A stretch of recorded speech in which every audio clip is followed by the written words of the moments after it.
he saw my Q&A, so he asked like if I would want to do a Q&A with him. So we're gonna do the Q&A. Say hi, Octavio. Hi guys.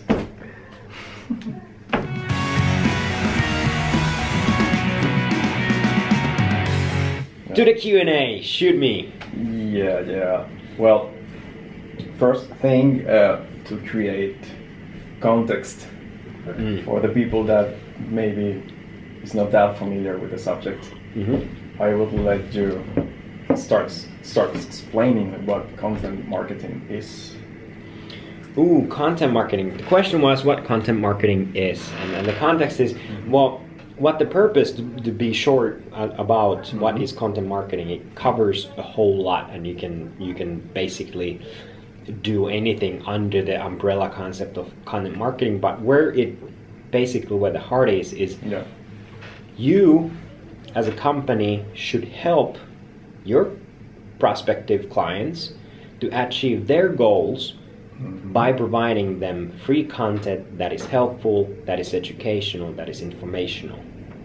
So basically anything you can do to help your customer, the prospect, get better in what they do in their own work could be content marketing. Right.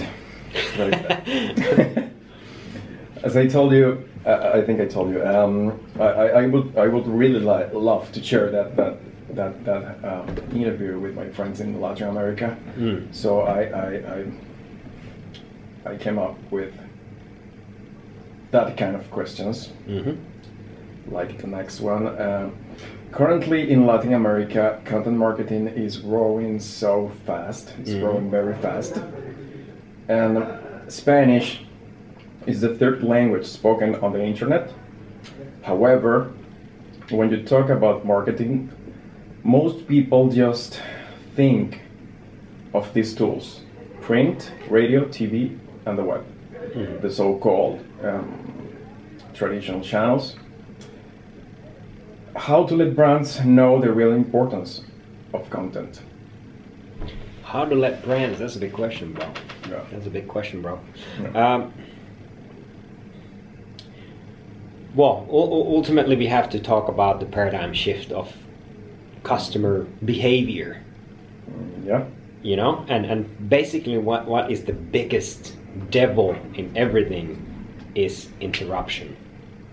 It's interruption in the brand's terms, not the client's terms. So basically what print does, what partly web does when you talk about paid advertising, what TV does, it's when you're experiencing content, you're reading a magazine, you're watching TV, you get interrupted by an advertising. So basically you're not ready, your experience is being stopped by an involuntary advertising. And that's why ad blockers and all that stuff is basically coming, and they're so popular because nowadays we have the power. Consumers have the power. So ultimately we want to, when we are, for example, YouTube is an easy channel, or Facebook or whatever, but I'm going with YouTube. I'm going to YouTube because I want to see video. I want to consume good content. I want to be either educated, I want to be inspired, or I just want to see what's happening with the communities that I'm part of. One of my favorite vloggers is Casey Neistat, so I'm involved with his life and I want to see what he did today. And I don't want to be interrupted by ads. So the importance is for brands to understand that your customers don't want to be interrupted. And by understanding that they don't want to be interrupted, they want to be helped, inspired, or educated, you have to start, adapting to their world. I just did a class in there and I used the example of marketing CMO, marketing designer. He knows that he has to do something. He knows that his website is not producing leads, and everybody's talking about the web producing leads. Well, what this guy does is he going to Google and he gonna write how to get my website to produce leads for me. He's he's not talking about technology because he doesn't know what's wrong. So he's gonna Google what he knows, which is kind of like the symptom of a problem. Yeah. You know what I'm saying? Yeah. So now I've Googled how to make my website to produce leads. Well, he's gonna choose anywhere from top 1 to top 5 answers, and he's gonna look what would answer. And if I write a blog called, hey, here's 5 ways to make your website produce leads, there's a pretty high chance that he's gonna pick my blog. And then what happens? Well, then he reads my blog. It's a good content. It's not a salesy, but I explain what steps what steps does he need to do to make his website produce leads. And then I have a call to action. The next step, I'm gonna let him know that by clicking this button here, I'm gonna take you forward, and I'm gonna give you tools, like for example a checklist that he can download, that he can remind himself every time what are the steps. Not only I do get leads, but that's how content marketing works, that I'm helping, I'm providing value, and then I'll make a trade with the prospect. He'll give me his email, I give him his tool because I'm a helpful guy, so I want to provide him value. And then ultimately when I keep providing enough value, he's going to come to me, you know what? You fucking rock, and I want to buy from you. This sort of... If he's patient enough. And content marketing doesn't produce leads in a day. You have to do a couple of months of work. You have to be patient. It might even take 6 months in some cases, but if it's done right in 6 months, your website is the freaking highest selling sales guide there is. So that's kind of like where we need to go. We need to provide value in the form of different mediums. And like content marketing is not only blogs. It could be a podcast, it could be a video, it can be ebook, it can be a slideshow, it can be a print, it can be TV. But modern marketing is measurable in a sense that whatever we do, we have to be able to say why it worked as it did. Like we have to have enough data to say which channels, which things, platforms are the best for our clients. Like where are, we can talk about the hypotheses or whatever when we talk about the client personas. And I said that, okay, we can make hypotheses on that the most time they spend is on Twitter, so we should optimize Twitter. But if the Twitter performs worse than Facebook, then obviously we have to think about, okay, maybe our hypothesis was wrong, and we might have to. It's trial and error, but ultimately it's not about you. Content marketing is not about the brand; it's about the client and the value you give. Definitely. Now that you're talking about the right platform to launch a specific strategy, I think in Latin America I have this question for you. One of the big challenges in Latin America is trying to identify the right marketing technology. And it happens more over there than in any other region in the world. It's never about the technology. So what do you think might be the reason? Or... it's before choosing your platforms or your technology, you have to think about customer first, the content first.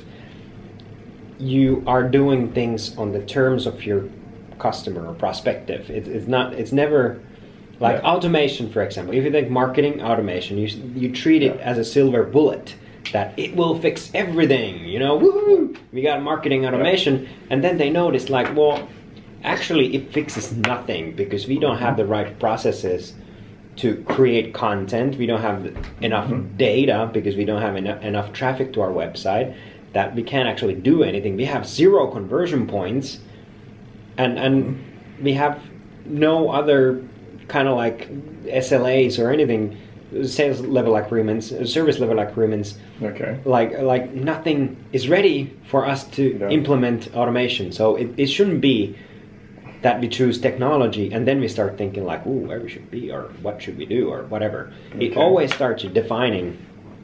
I don't know why if you say that Latin America is the biggest problem is that they choose technology. That I don't know. Okay. But for me, I think they are riding the hype in a way, in a way that, you know, they're listening too much about, they getting too involved with the technology talk, whereas they should talk and define who is going to buy from us, what is their challenge, what is their need, and then we as a team start thinking about where they might be and what cycle, like you know, this sort of like life cycle stage are they in? Are they seeking information? Have they already defined what the problem is? Are they seeking solutions, or are they making decision already? Ei, no tähän alkaa nyt. Okay, we have to stop the interview. I'll be right back.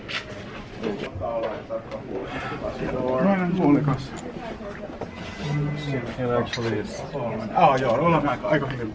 Oh, we can go ahead. Sort of running space. Here. We can go over there. Maybe the round table? Okay. Or somebody here too? Mm-hmm. Is there? Yeah, whatever. I think here it's a good place.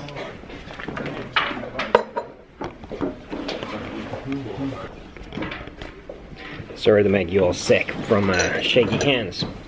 We got kicked out from the conference room, so there's going to be a little bit more noise because we're in a public space. But stick with me. So I think the right next question after that thing you were explaining is, do you think that marketers are missing the point of creating long life value? Yes, they absolutely are missing the point on it. Because there's a couple of metrics that, you know, a lot of people are looking for short-term wins, like quick wins.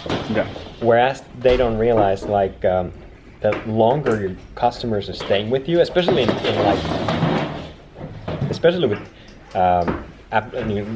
online platforms, SaaS platforms, like these sort of applications, the lifetime value is the only metric that should matter. And all the behavior, all the actions you take should go towards keeping your customers with you as long as they can. And it just happens to be so that the customer service and the customer experience is one of the best competing or competitive edges at the moment, because that's, you know, if I don't get what I need from you and I don't get the help that I want from you, I'm gonna go somewhere else. There's always going to be a similar platform that I can get what I need. So if you start screwing with your customers, you're gonna shoot yourself in the foot. You know? It's just how it is. Like, we're not gonna take no shit at this time and age, because the only, you know, we have all the power, man.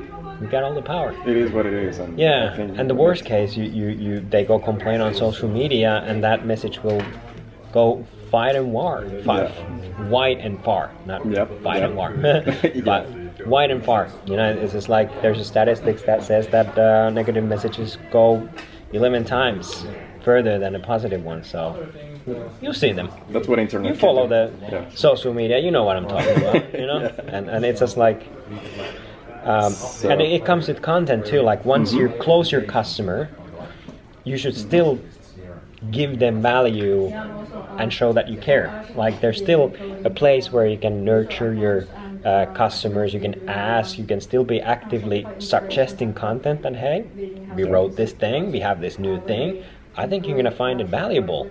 And they appreciate you still suggesting and keeping them in a loop and educating them, and, you know, and there's no sales agenda. They smell the sales agenda. It's only purpose for me is to help you be better at what you do. And that becomes great marketing. Great answer. So why do you think storytelling is playing a major role in marketing today? What is playing? a major role in marketing today. Which- Is storytelling. Oh, storytelling. Yeah. Ooh, I like story. Well, I interviewed Katja Panzar a little while back. She's a writer, Yeah. and I think she put it nicely. I think stories Yeah. are like water. They're like food. We Yeah. need them. You know, it's part of our DNA. Stories have been told as long as we've been existing. Yeah. You know, it's either we hand painted. You know, we left messages in the caves that say like there's a gnarly beast on the woods that Yeah. you cavemen you passed through here. Be aware of this beast. And they painted bears and whatnot. Buffalo, whatever. But anyway, it's kind of like, and then again, if you think about it, we tell thousands of stories every day to ourselves. It's just a brain function, because if we don't tell stories, Yeah. we can't function. Because there's so much randomness. There's so many things that we don't know, Yeah. that we have to calm our brain by telling a story. Yep. And a good example of this is I'm walking down the aisle in a grocery store. It's a grocery store that I go every week. I go through the aisles, I go back and forth, and I stop looking at the aisle that I pass hundreds of times, and I see something different. I was like, I haven't seen that before. It's a new product, and I'm start telling myself a story about that product and why, because I don't know where it came from. I don't know what it is, but I'm going to say to myself that, it must be something new, or it's rebranded, and it's a milliseconds that it happens. It's like That's how one story could start. Exactly. It's like, and if you think about a memory, if we have experienced something together, you tell the story differently than I do, because you tell a different story to yourself than I do, because your experience are different. And it's kind of like your day, you look at things, you unconsciously notice things, and they become, if you don't tell yourself a story that you know what it is, or you know why it's happening, you would drive yourself mad. So I think a good story is important, because it's the only way to affect our emotions, to inspire, to really make a message sink in a way. Like if you really want to go to the emotional level, you have to tell a compelling story. Yeah. It's much more effective than, like, is the classic example, Apple versus Microsoft phone, for example. And I saw this great Apple iPad. They don't talk about the iPad's memory and its processors and its 26 megapixel cameras. They inspire by telling a story where an iPad is giving an autistic boy ability to talk. Yeah. He can now communicate, because it's there for him. It has an application that the boy can make signs, and the software that is powered by an iPad gives him power to talk, which he wouldn't ever before do. Yeah. That's a compelling story. It's like, wow, I'm inspired. That's fucking amazing. I want to support Apple. Maybe they will do something like that for somebody else. I want to buy their products. Microsoft talks about, we don't care about, like, ultimately we buy with our emotions. Yeah. And when we want to go to the emotional level, we have to tell stories. And in the social media age, we can tell little stories. Yeah. Every post is a story. And if you think about the bigger story, we can influence with these little bits. One day at a time, we can tell a little story, one by one. It becomes a big. It's hard to, but anyway, stories are important, because that's our basic need. Our brains tell stories every day, every minute of the day. Yeah. So That's great. it's a basic need. So I think to finish, we can start. Yeah. So it happens. I was looking aside and we ran out of memory, so we're gonna take the last question again. So thanks for sticking by. Okay. The last one was, so can you tell that content marketing is the most important marketing strategy in 2016? So, why I think, well, first thing first, like we said in the beginning of the thing, that nobody likes to be interrupted, and I think for companies to really make, we talk about the customer centricity all the time. Everybody talks about customer centricity. Yeah. It's more like prove it by showing and behaving by the words instead of just saying them. Yeah. And content marketing is the best way of proving that to your customers. Like, I don't want a product sheet or any kind. I want help. I want to know that you know what you're doing. Yeah. And I think what we said is that if you cannot be found, like, there's a lot of noise in this world, and Yeah. if you cannot raise above it, Yeah. well, you can say goodbye for your business, in a way that You need to break through the noises. you have to break through the noise, and ultimately you can only break through the noise by understanding your customers and helping them to become better what they want to do, and that becomes like, it's a big long process. And before, for example, automation is a big hype right now, but automation doesn't help you create content. You have to have processes for that. You have to have a deep understanding of your customers. You have to know how to, write compelling stories and content and blogs and webinars and all that stuff. And you have to be able to tie them all into a business goal. And I can say that we have a case where an ebook was worth about 250,000 euros. Whoa. Yeah, we created an ebook. It was resonating with the clients, or our prospective clients. Yeah.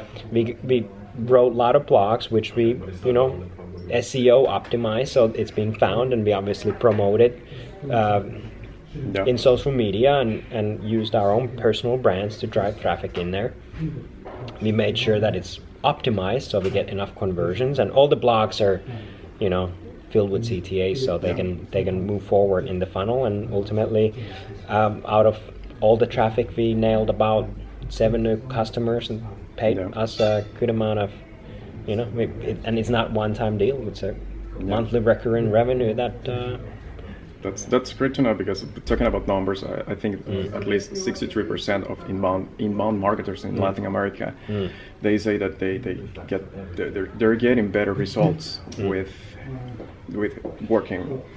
providing relevant content.